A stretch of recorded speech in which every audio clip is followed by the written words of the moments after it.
Hi, welcome to the 10th in our series of interviews, Israel's LGBT Organizations Explained. This week I'm delighted to welcome Gaia Steinberg from Hoshen. She's going to be telling us all about the organization and about herself. So yeah, let's get started. Hi Gaia, thanks for joining us, thanks very much. So first of all, yes, tell us a little bit about yourself, where you're from, how you got involved with Hoshen, etc. All right, so I'm Gaia, and I'm 30 years old. I live in Ramat Gan, which is right next to Tel Aviv. And I first got involved, well, I first started volunteering with Hoshen 5.5 years ago, but I got involved with Hoshen a little before. So my story kind of advocacy work and activism started about 10, 11, 12 years ago. So when I was 16, I first started identifying as asexual. It's basically when I came across the word after a long time of feeling broken. I was like, oh, there's a word for that. And at the time, this was like 2007, 8, the first couple of years that I identified as asexual, no one was talking about it in Israel. There were bits and pieces of beginnings of conversations, but it was pretty much unknown. And so I started doing a lot of advocacy work pretty much anywhere that would want to hear about this, youth groups, LGBT groups, anywhere that academic conferences, anywhere that really I could get to that would find this interesting and useful, I would come and talk about asexuality so people know that it's a thing. And I knew that Hoshen existed, but I didn't have any contact with them at the time. And when I was 20 or 21, I first thought, hey, you know what, maybe I'll go back to my high school. You know, I just graduated 2-3 years ago, and maybe I'll go back and give a talk there about asexuality because I've been doing it quite a bit at the time. And so I talked to a former teacher of mine who was kind of in charge of the extracurricular stuff for the 12th graders. And she said, sure, that sounds really interesting. You know, let's make this happen. And she wanted to figure out a few details and get back to me. And she got back to me a few days after, and she was like, you know, I would love to have you here, but apparently we can't because anything that has to do with sort of a sensitive topic like sexuality, you would need to have sort of a stamp of approval from Shefi. Shefi is like the guidance counselors organization in Israel. And, you know, that makes sense to make sure that people who come in to talk about something like sexuality aren't doing it in a harmful way. But I also knew that me as an individual person, I was not going to tackle, you know, a governmental organization to figure out how to navigate through it to get an approval. And so at the time I was like, hey, but I know that there's an organization that's already doing that, and that's Hoshen. So Hoshen at the time weren't specifically talking about asexuality, but they were talking about sexuality and gender diversity under, you know, the LGBT umbrella. And for me at the time, it was entirely clear that asexuality was a part of talking about sexual diversity. And so I contacted them and I was like, hey, you know, I came across this sort of wall, a place where I can't go into and I want to, what do we do about it? And at first it wasn't really clear. I was too young actually to volunteer at Hoshen at the time. And that's interesting. How old do you have to be able to volunteer with Hoshen? Ooh, I think that today it's 23, but it's been sort of moving along the line of between 22 and 24 for a few years. So I am not entirely certain what the exact rules are now. But yeah, there is a minimum age for it. Because we want people to come where they're a little more sort of settled into understanding themselves and being able to talk about their experiences with at least a little bit of perspective. So that's where that comes from. So I was too young to do that yet. And Hoshen was also still early in the process of hearing about asexuality. They've never heard of it before. So they didn't really know how to incorporate it into it. So I ended up not volunteering yet, but we started having a conversation. I gave training to the existing Hoshen volunteers about asexuality and aromanticism, and that's sort of where that journey started. And then a few years later, when I was old enough for it, and Hoshen was also in the right place for it, I contacted them again, and I went into the organization as the first out asexual volunteer of Hoshen, which was pretty amazing. I'm still very grateful for being able to have done that process with the organization. And now in all of our classes, it's not just with asexuality. It's been a process that I think we've been seeing generally, not just in Hoshen, and really all of the community organizations, where we're talking more and more about gender diversity and non-binary people and trans people and asexuality and bisexuality and pansexuality, and like a bunch of sort of things that just weren't as discussed before. So I feel like I kind of rode that wave and that type of discourse and was able to get in. And I just fell in love with it. I love doing the actual workshops and meeting with people, mainly high schoolers, but not just, and just having conversations about gender and sexuality. It's the thing I love to do the most. Fantastic. Okay, so you spoke a little bit about what Hoshen does. Can you go into a little bit more detail there, please? Yeah, so, okay, Hoshen's main focus is, let's start before the main focus. Hoshen sort of, the main thing that we do is education and advocacy work. We want to have conversations about gender and sexual diversity. And conversations that are not being had yet. I remember that when I started off looking for places where I could plug in as an asexual activist, I kept thinking, for example, oh, I should go and talk to, I should just plug into programs that are training teachers, for example, about LGBT issues. And I found out there aren't any. Enter Hoshen. These are exactly the type of places that Hoshen is working very hard and is already in some of these places to train teachers, to train medical professionals or people in training to be medical professionals, to train governmental organizations, and really any type of place where you come in contact with LGBT people, which is any kind of place. To have this conversation and be able to understand our lives better and understand how to interact with people from the community better, especially when it comes to things like medical or a treatment that we get from governmental bodies, which we all know is not always the best, and we're trying to work on that. And we really believe that education is an important thing for that road. So that's really like Hoshen's kind of main mission. And most of our success in terms of like most of the workshops that we do is through the education system. And so Israel has like a bunch of different educational systems. So the one that we work with is the Jewish secular one.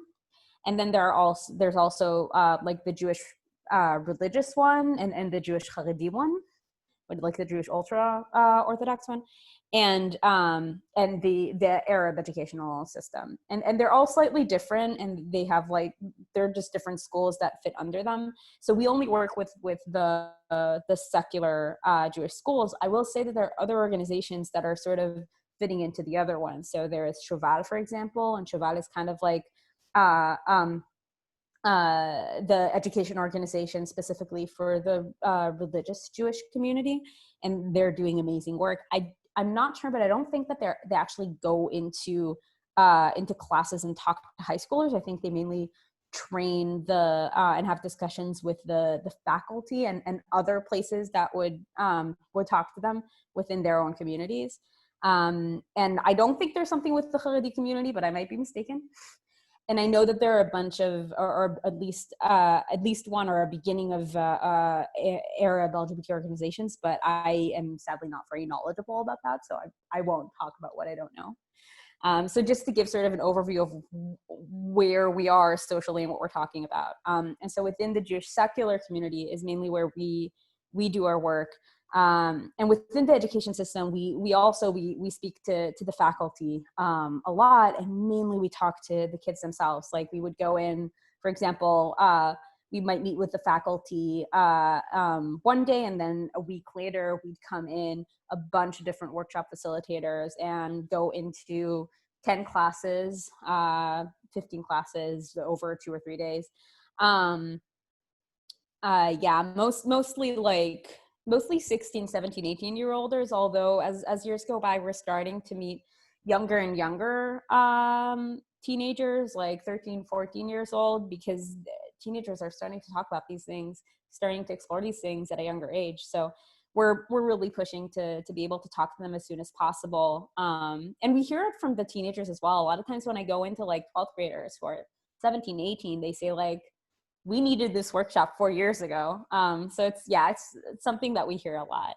And what we do mainly is we tell our own personal story. And through that story, a lot of times teenagers can relate to us, can relate to the feeling of feeling like an outsider about something, even if it has nothing to do in their life with sexuality or gender diversity, feeling like an outsider or feeling like we don't fit in, and finding a place where we can fit in and where we start feeling okay about being different. And so that's, in a lot of different ways, those are very relatable stories.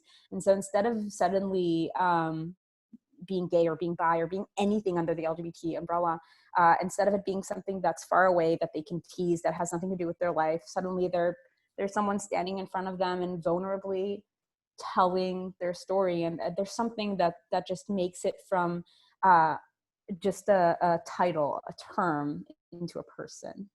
It must be very intimidating the first couple of times you tell your personal story standing in front of 30 kids. So it's interesting. For a lot of people, it is. For me, it wasn't, because I had come from advocacy work to begin with. Like, I was looking for more audiences to do this type of work with anyway, but that's not the way that most people go into Hoshen. Most people, when they come into Hoshen, don't come with that specific experience or goal in mind. Most people just feel like they come without that specific experience, but they feel like they want to make a difference. And they want to be having complex conversations about these things, and they want to help make the world a better place. And they believe that education is the way to do that. And so a lot of people just come in with that in mind, and we train people to be able to stand in front of an audience and do that. And I think one of the interesting strengths about telling your personal story, we build these stories to begin with. So it's not like I come to a class and I just sort of randomly start talking. I have like a narrative that I built to begin with a story builder. We have a team that's called the Story Builders. And it serves two purposes. One is to be able to hit the points that we want to hit and be as vulnerable as we want. But on the other hand, it also helps us keep our own limits. So if someone doesn't want to talk about something and they don't want to accidentally start going in that direction, we also build a story in a way that both allows to show that vulnerability, but also kind of keeps our own limits and help us sort of be mindful of what we're okay with talking about and what we're not. Wonderful. Is there much pushback from any of the schools? Are there schools that don't want you to come in? Sometimes. A lot of times, though, the pushbacks are going to be subtle. So sometimes schools would say stuff like, we think it's a really important topic. We want you guys to come, but, don't bring any trans people with you. That's too confusing for our kids. Or like sometimes it would happen. I've heard stories of people who would call. So we call up the schools, a week before to remind them, hey, we're coming and this is my number. You can contact me if anything happens. And I've heard of people who did that and would hear stuff like, oh, last year, a lot of sort of very feminine gays came to us. And so I just want to make sure that if any gay guys come to us, they don't have they don't wear, they don't look too feminine. They don't have nail polish. And it's always, and it's always a question there. Like it's a difficult thing to understand how to deal with as an organization. Because on one hand, if we decide to adhere to that, then we'd be able to go in and tell our stories, and our words can be very radical despite going through that very sort of wing clipping experience along the way. And we're always working with the educational system. We're working within the system. So it creates these problems. Like if we just all the time said, what, never mind, we're not doing that, then we might not get into places. So sometimes we do that. Sometimes we don't. It's always there's a compromise to be found. Yeah. Yeah. And How it's always a bizarre, question though. So of it's what like, we're we don't want you willing to coming compromise. but you have to kind of be mainstream enough. Yeah, it's rare though. I must admit that I haven't heard that a lot. Again, I've been with Hoshen for 5.5 years. I've done so many workshops. I haven't come across that a lot. So these are kind of extreme cases. It does happen, but usually I must admit, I think that usually the like educational team in schools, not team, I forgot the word. They, a lot of times they really want us to be there because they don't know how to talk to teenagers about these things. And they're really happy for us to come. And I think it kind of gives them some modeling on how to do it. In most of the workshops, like 95% of the workshops that I've done at least, I had a teacher in class with me. And so, you know, they're the ones who stayed there after us. And I feel like it sort of starts off the conversation in a really good way. And it just shows it's not just the children that you have to speak to, it's the teachers themselves need the education too. Definitely. Yeah, and we have specific type of training for the education staff in schools. And I always love to talk to teachers because usually teachers are in this sort of place where on one hand they grew up with certain social norms that are now breaking in a lot of ways when they meet the kids that they're teaching. But on the other hand, they're a lot of times really attuned to the kids. They want to figure out how to be supportive of them. They don't always know how to. So I really enjoy those conversations. I feel like they're happening in the right time, in the right way.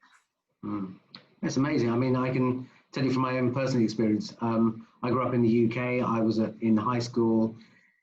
When was that?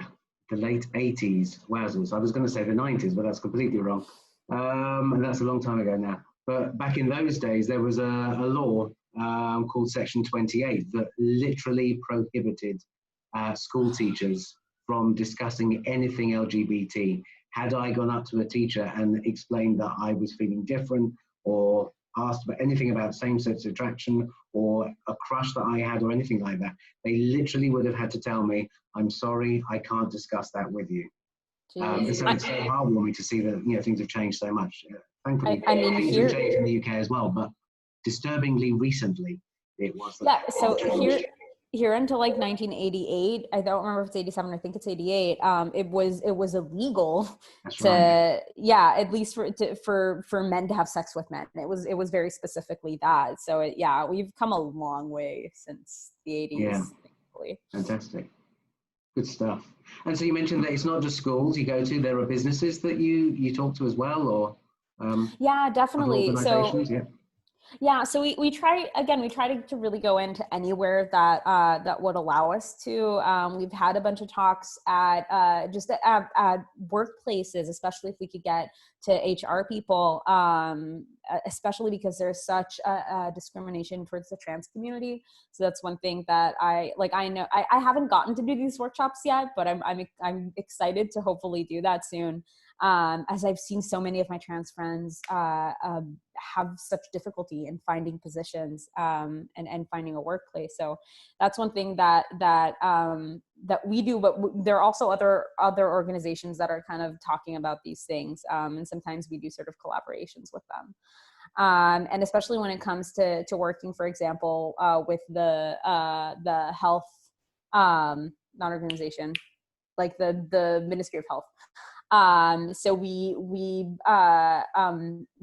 teamed up with Ma'avarim for that. Ma'avarim is a trans organization in Israel, in order to advance those type of trainings towards medical professionals. And so a lot of times we team up with specific groups in order to do that. So am I right in saying that there's no legal protection in Israel for the LGBT community in terms of employment? Can you be fired for being gay, for being queer? I think that if you can prove that it's technically legal, for at least for sexual orientation, I'm pretty sure. I might be mistaken. I must admit I am not the best. I'm not the most knowledgeable with the law.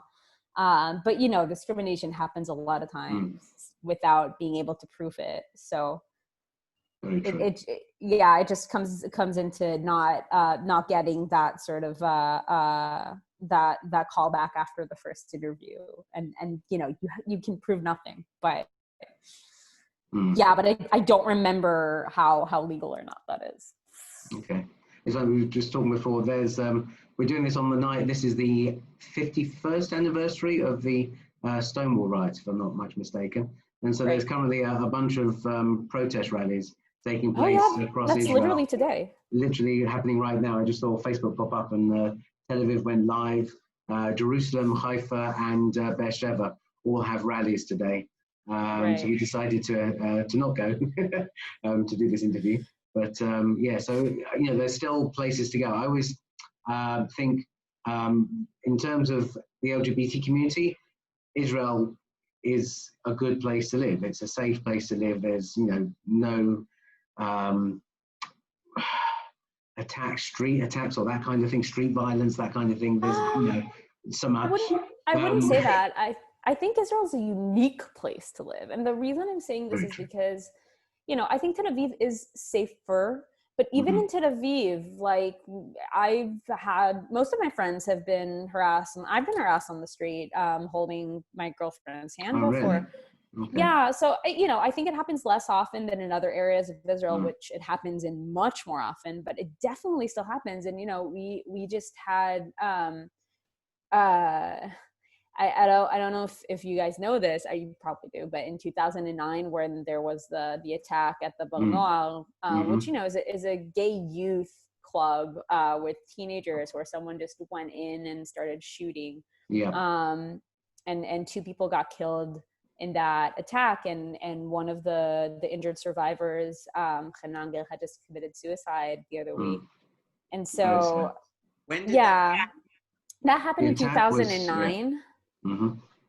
Yeah, 2009, which might seem a long time ago for teenagers today, but for me it feels like it was yesterday. And this was a shock for the community, because the community at the time as well felt like Tel Aviv is the most open place ever, and everything can happen here, and like in a good way, and no one gets harassed. And then someone went in and started shooting at us, and so I feel like Israel's a unique place. Like I feel most of the time safe walking down the street, but I definitely know that not everyone has that ability, especially my trans friends, especially the ones who don't kind of pass normatively. So it really depends on where you're walking and how you look. And it's definitely safer than a lot of places, but it has its issues. Yeah, no, very true. Okay.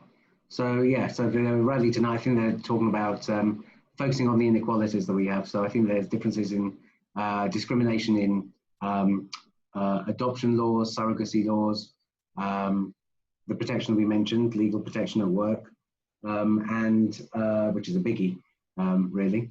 And the fact that there's still no civil marriage in Israel, whether that'll ever happen, depends who people are. Some people are optimistic, others aren't. So that's just not just an LGBT thing.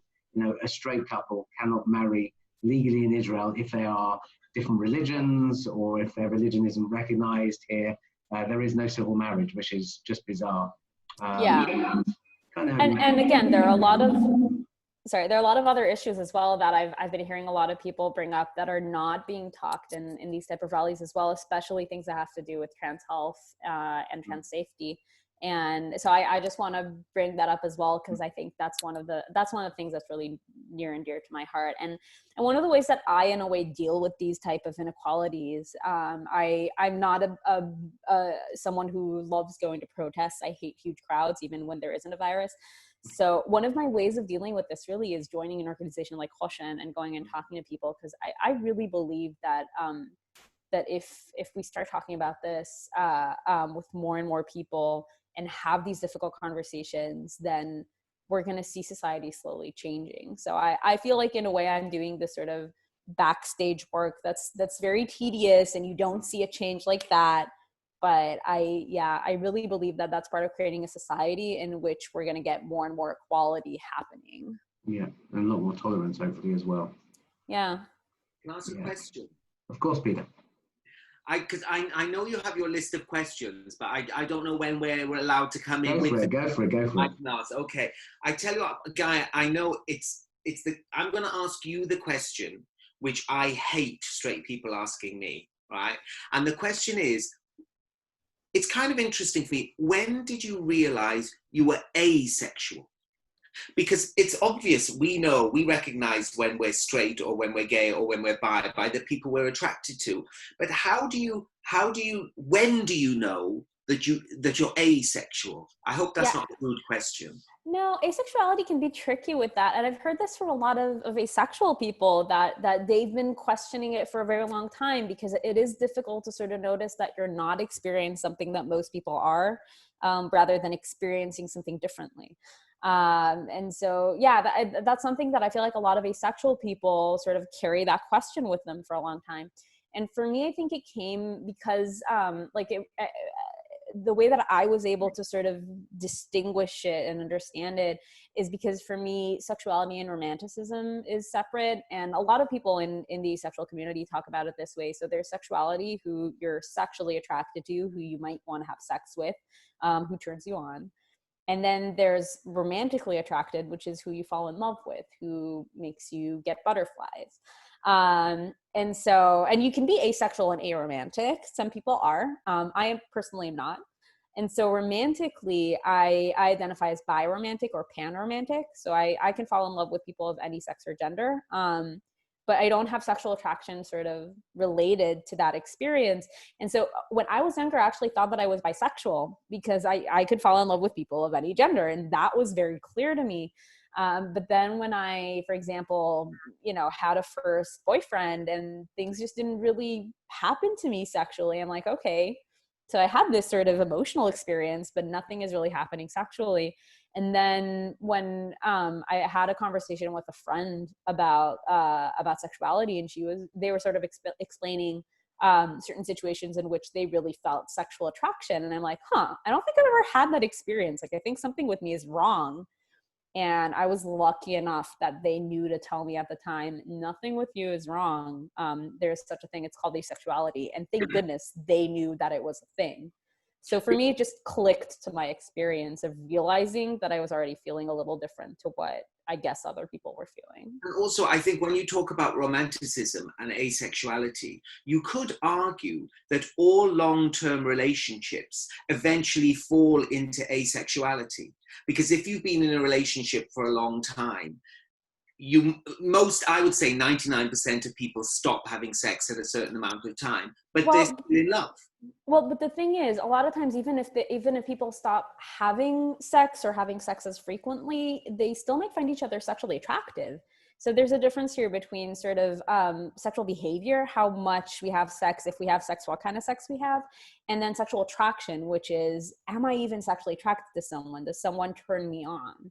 And so those are two different aspects. And I think people who even don't have sex for a long time, a lot of times still sort of fancy each other. Yeah. It's complicated. It's something that probably definitely doesn't get talked about enough in the community. It's one of those letters after T that gets replaced by a plus sign. And I think as gay people, we tend to go, because we regard ourselves as all accepting, we just tend to hear it and accept it. Oh, you're asexual. Oh, we accept that. We don't judge you, but we don't actually know that much about it.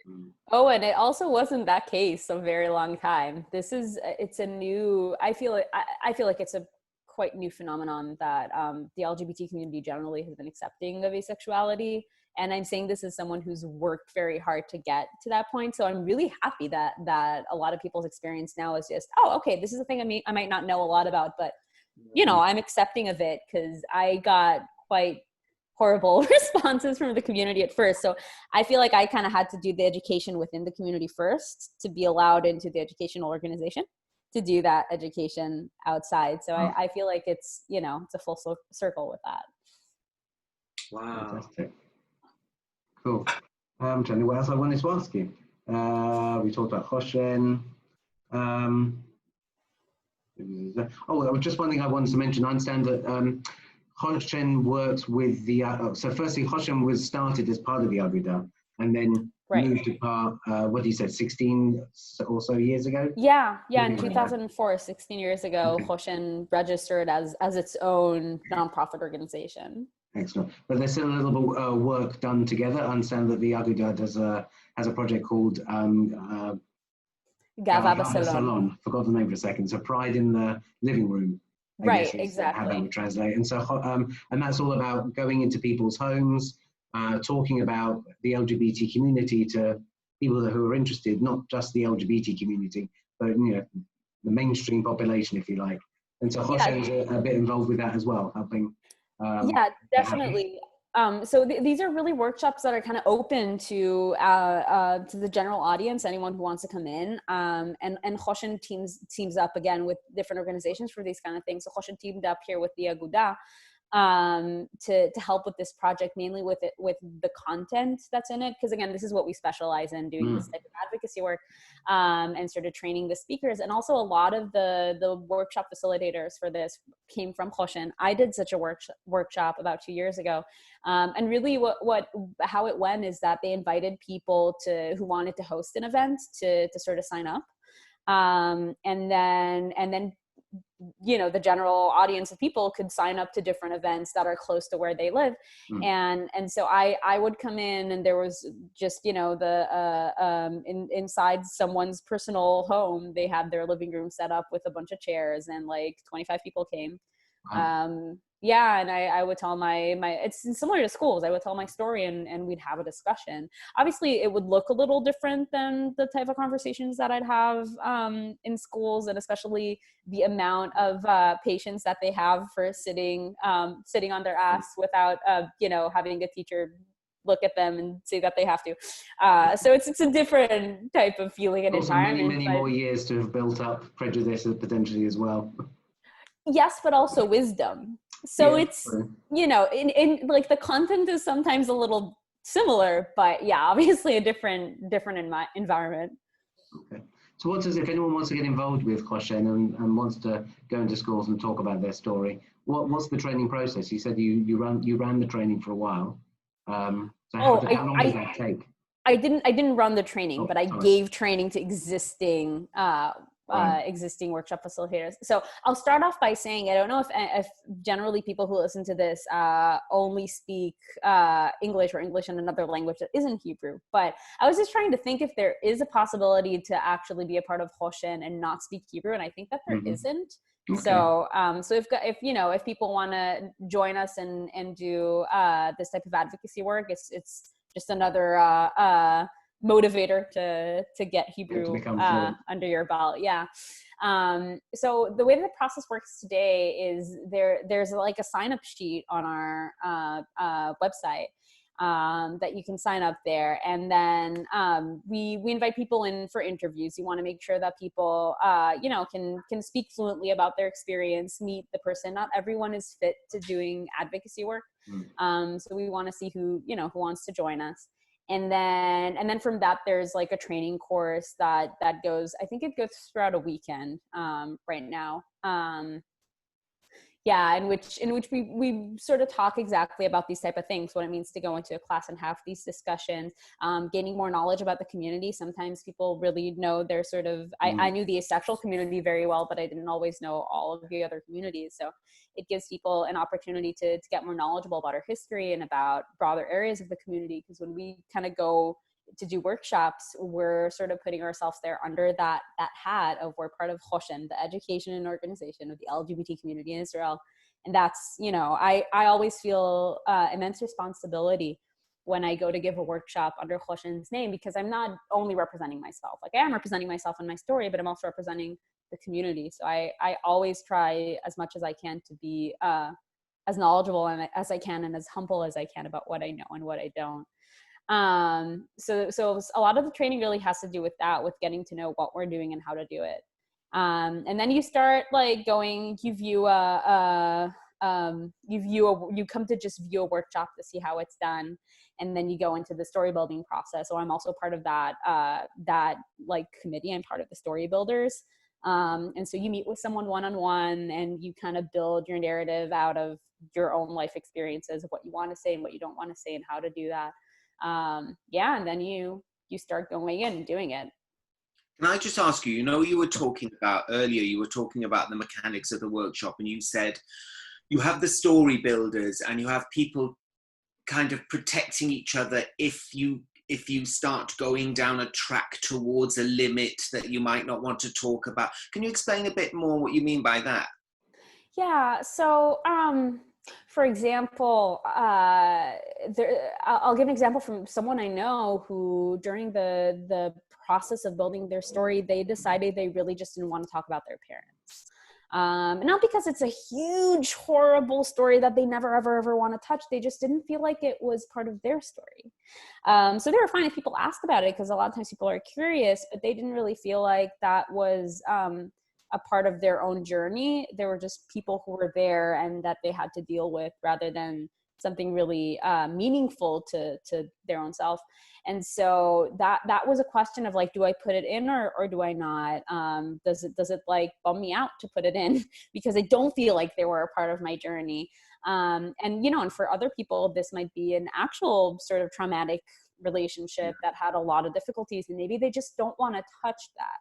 And because a lot of times people ask about it, for example, if someone like that came to me as a story builder, I might tell them something like, you might want to put in a sentence about them just so they don't ask you. Yes. and make it very brief, so it kind of answers all their questions, but you don't actually go into it. So we have a lot of sort of ways that we've understood throughout the years how to use building this kind of narrative in a way that both allows you to sort of tell a cohesive story, but give some kind of a message, but also sort of make sure that you feel safe enough doing it. And so if someone feels like they're just not ready to talk about something, that is okay. You will not talk about it. Yeah. Do you also go into special educational needs schools as well? Well, we don't go into, I don't think we go into specific schools that are dedicated to special education, but I have done, like, sometimes there are special ed classes that are integrated into like general population schools. And so I have done a few workshops like that. I know that we've been working on developing specific workshops that would fit for different types of special ed kids. It's also difficult to like, you can't make just one type of workshop for that, because it really depends. Like, special ed is such a huge category. So I know that we've been working on creating a bunch of those, but everything is slightly halted because of the pandemic. So yeah. So where are we up to with schools are starting to open again here? Is that correct? Or... Well, they started opening like a month ago. Now it's already towards summer, so everything is closing down again. And certain schools were closed down because we're experiencing a second wave. Exactly. You have your second wave. We haven't. We're scared one's coming because of Bournemouth Beach, but I saw the photos. We're not. We haven't had it yet. But are you actually experiencing a second wave? We've had a week of around 300 to 400 new cases a day, when we were down to 20 a day. Yeah. Oh my word! So are you going to have to go back into lockdown? I think they're doing it more targeted these days. So Bat Yam, for example, which is just south of Tel Aviv, I believe there are some localized lockdowns there. I can't remember where else. So they're trying not to have to shut down the entire economy again. But when there are pockets of new cases, they're kind of locking people down. And people arriving into the country, Israeli citizens returning are still, I believe, having to do 2 weeks of quarantine. And we're not yet letting non-Israeli citizens in, with a few exceptions, weddings, funerals, that kind of stuff. But that's supposed to change on the 1st of August. But again, anything could happen before then. So everything's very much up in the air apart from the planes right now. Well, the plague's also in the air. Yeah, just not very many of them. That was a very bad joke. I apologize. Cool. Are there any other questions? Yes, that I would like, if you don't mind, and if it might be too long for you to do, but I wouldn't mind being a bit of role play and hearing your story as if I was a kid in the school, and how you introduce yourself and give your story. I just think it'd be very interesting. Sure. I don't think I'll do the entire thing because it's 20 minutes long, but I can do the first like 5-6 minutes of it. Yeah, that'd be lovely. Thank you. Thanks. Yeah, definitely. So I go in and introduce myself. Hi, I'm Gaia. I'm 30 years old. I live in Ramat Gan. And I want to start back. I want to start by taking you back to when I was about 13, 14. And as far as I'm considered at this stage, I did not assume that I was supposed to be attracted to guys. Only later I found out that other people in my age kind of assumed that that's sort of what's supposed to happen. But as far as I'm concerned, I'm now entering my teen years. I'm going to discover who I am, what I am. I don't know yet. And so I didn't find it too surprising when around 13, 14, I started having crushes on people around me, and mainly on fictional characters that I watched on TV. And some of these crushes were towards the guys, some of them were towards the girls. And that didn't seem odd to me because I didn't assume that I was supposed to crush only on the guys. And at the time, so this is around 2003, 2004, but at the time I already knew the word bisexual. I don't know how I knew it. Again, later in life, I found out that a lot of other people were searching for that word for many years. I was lucky enough to know it. And so I started about around 14, and I was like, okay, this seems to be the case. It's not going away. I guess I'm bisexual. And it didn't seem too odd to me as well that there wasn't something very sexual about the crushes that I was having, because, you know, I'm young, and I assumed that this is something that would sort of come with time. And so my assumption was that one day I'm going to be in some kind of a sexual situation, and suddenly all those feelings of sexuality will start flooding me, kind of like you see in movies. They don't really talk too much about sexuality until that epic romantic moment, and it just works. And so that was kind of the thought that I was carrying in my head, and I didn't think about it too much. It just seemed normal to me because that's how I was experiencing the world. And going a few years forward, so a month before my 16th birthday, this was the end of 10th grade, and this was sort of the first time that I was ever in this type of sexual situation. And again, it wasn't like sexual situation, first kiss. It happened with a guy named Ben. And Ben I knew from school, and I've known him for a while at this time. And we had a sort of a funny relationship, not a romantic one, just generally a friendly relationship that was very non-consistent. So I've known him for like a year and a half, and every time we'd have a week or two where we'd get really close and we'd talk a lot and we'd meet a lot, and then we wouldn't talk at all for 2-3 months. And then again, there'd be a week where we'd start talking and getting really close, and then we wouldn't talk for 2-3 months. This would like go on for about a year and a half. And then a month before my 16th birthday, there was a week like that where suddenly Ben and I started talking more and getting close to each other.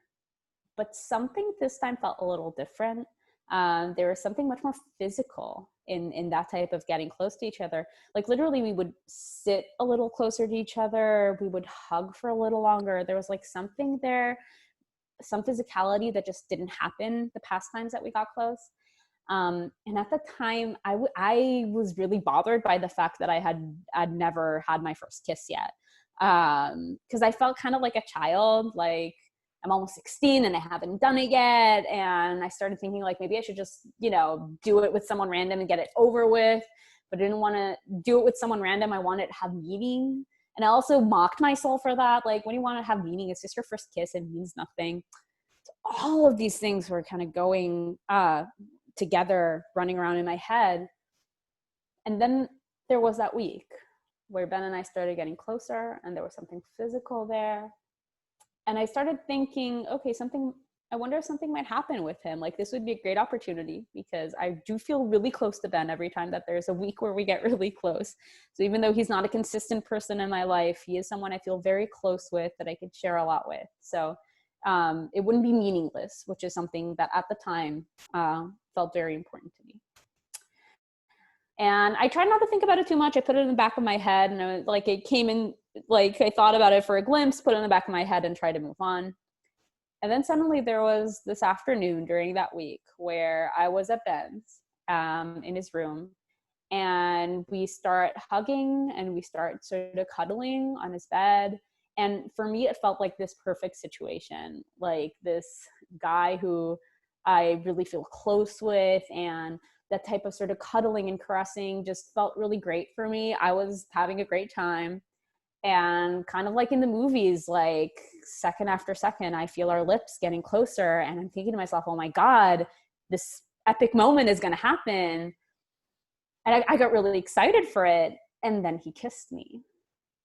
And suddenly all of my body is telling me, no, I don't want to do this. And my brain is telling my body, what do you mean you don't want to do this? It's the perfect guy. It's the perfect situation. Everything's okay. You're having fun. And I sort of left that afternoon with that kind of, with that thought of it's okay. I'm having fun. And I still didn't know how to unpack that. Like something didn't feel right there, but I was like, but why wouldn't it feel right? It felt like the perfect guy in the perfect situation. What could have gone wrong? After, you know, all the thoughts around that and everything, Ben and I were together for a month and we met 3 times that month. So it wasn't this like huge relationship that was very meaningful in my life romantically, but what was really meaningful is that it left me with this huge question mark that I still didn't even know how to ask. About 6 months or so after this experience, I had a conversation with a new friend in my life named Talia. Talia is still a very close friend in my life today, but at the time we were just getting to know each other. And as part of getting to know each other, we also talked about previous relationships we had had. And this was really the first time I've heard someone describe moments like that where they wanted sexuality with someone. Because before, sexuality was kind of that thing that I heard and watched in movies, and I didn't ever really talk to someone about it. And so I listened to Talia's experiences, and I was like, okay, I guess movies aren't exaggerating things as much as I thought they were, because here's someone who's describing wanting these things. And I looked back at that experience that I had with Ben, and I also looked back on a bunch of experiences I did not have. And this is when I first started sort of realizing something. And I suddenly found myself saying, you know, I think something is just screwed up with me. Like, I think something is not working right, because I don't think I've ever been sexually attracted to anyone. And I don't know if that's the case. I guess I'm going to have to be alone forever. Loneliness. That's the first thing that came to my mind. If I'm not sexually attracted to anyone, I will be alone forever. Can I just clarify, when you say sexually attracted, does that include sexually aroused, or is that different? Well, I could get sexually aroused, but it had nothing to do with any humans. So no one would turn me on. It's just something my body would sometimes do. And so, you know, that would become an issue if I wanted to have a relationship with someone. Like, this is where my mind got stuck about, I guess you'll just be alone forever. And something's wrong with you. And this is where I just had such an amazing luck that Talia knew to tell me, you are not screwed up. There is such a thing, and it's called asexuality. And they sent me to look at the website, the forum in Hebrew that was dedicated to asexuality. This was like hardly a year into the existence of the asexual forum in Hebrew, by the way. And yeah, that completely changed my life. I've never heard of that term before. And I thought I knew all LGBT, you know, terms and identities that there are. Boy, was I wrong. And I first read there that being asexual means that you don't experience sexual attraction towards people, or it's a spectrum. You might experience sexual attraction, but to a lower degree, which is how I ended up identifying later in my life as well. And that sexuality and romanticism don't have to go together. This is where I'd give that explanation I gave you guys before about the difference between sexuality and romanticism. And so suddenly it dawned on me and started making sense. I'm like, okay, I'm not bisexual as I used to think I was, because sexually I'm actually asexual. I don't find very much sexually attractive, but romantically I can fall in love with whomever. So I'm bi or pan romantic. And those two things can kind of sit together in me, and it doesn't mean that something is wrong with me. And I was 16 when I wrote my first message there. And I said that I don't know if at this age you can know if you are, if you aren't, I don't know, maybe something temporary, maybe it'll change. But so far, this has been my experience, and using the word asexual makes sense to me, because otherwise the only word I know to say about myself is wrong. And so as far as I'm concerned, I am asexual until proven otherwise. Right. And that's been the identity that I've taken with me for many years. Fantastic. Thank you. Yeah. Amazing just to have the right friend to say the right thing at the right time. It's Exactly. I am still so thankful to Talia for that. Did Talia identify as straight, bi, gay, asexual? Talia is pan and queer all around. Okay, cool, cool. Yeah, we think that they might have came across asexuality at reading a fanfic, but we're not certain. And you mentioned also that you're in a relationship at the moment.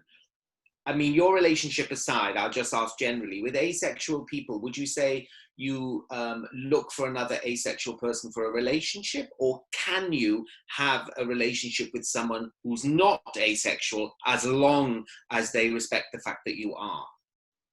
So I'll start off by saying this is an excellent question and an example of part of what happens in class. I would tell this story and then they would have exactly these type of questions. So we'd have this type of conversation. So you're giving a sort of example of what a Hoshen class showing would I look have the like. mentality of a child. That's what I do. That's what she's telling you. That's what she's telling you. Yeah, that's exactly what I meant. No, you ask it so much more respectfully. Yeah, so it really depends. The thing is, if you think about it, sexuality is really this type of spectrum. Yeah, everyone always says that. But like, if you think about it, there are certain people who are really, really, really sexual. Most of us are somewhere in the middle, and then asexuality is just a lower part of that. And so asexuality is kind of a spectrum of its own. So there are people who are entirely are not sexually attracted to anyone ever in any situation. And you'd have some people who might be like sometimes sexually attracted or a little bit sexually attracted. Some would be okay with having sex, or sometimes, or a lot. Depends on when.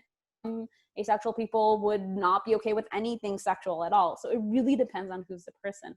And then the question of whether we like who we can date for it to make sense. So if you're thinking only within a monogamous structure, then there's always going to be a sexual disparity between couples. Even when someone isn't asexual, there is never a couple who wants exactly the same amount of sex or the same type of sex. There's always going to be some kind of disparity. The question always is, how large is that disparity? So if, for example, I'm looking to go into a monogamous relationship and within the spectrum, I'm somewhere towards the low area, I can't date someone who's here. But I might be able to date someone who doesn't necessarily identify as asexual, but is kind of closer to where I am. That's only if you're thinking through monogamy. If you start thinking through polyamory or relationship anarchy, like people who have multiple partners with the knowledge and consent. Relationship anarchy. I love that term. I love that. It's like custom-made relationships. Yeah, so if you start thinking outside of monogamy, that opens so many more options. So for myself, for example, I can say that I am polyamorous. I have multiple loving relationships.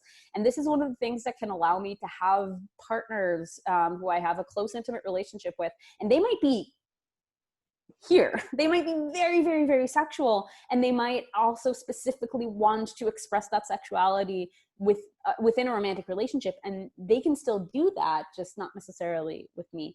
So polyamory, for me at least, I happen to be polyamory, so I feel like it's giving me a few more options, except for the fact that it's limiting me specifically to other polyamorous people. But with monogamy, a lot of time it's just that sort of game of finding, if you can find someone where your needs and both sides' needs and things that they're willing or not willing to compromise for, if there's enough in common, then it could work. And sometimes there's not going to be enough in common, and that's also true for non-asexual people. So yeah, of course. Wow, you've got a lot to teach. This is why I love to do what I do. But yeah. We should probably wrap it up there. We're getting close to an hour. Thank you very, very much, Gaia, for talking to us this week, for telling us about Hoshen, and for being so open with your own personal story as well. I really appreciate it. Yeah, thank you for having me on. And really, if anyone is interested in helping our cause and helping advance advocacy work and education work in Israel, get your Hebrew done and come join us. Fantastic. Wonderful. Thanks very much. All right. Thank you as well, Roy. Thank you, Peter, for your questions. So wonderful. Interesting. I love it. Good stuff. Thanks very much for joining us. Bye-bye, everyone. Be well. Take care. Bye-bye.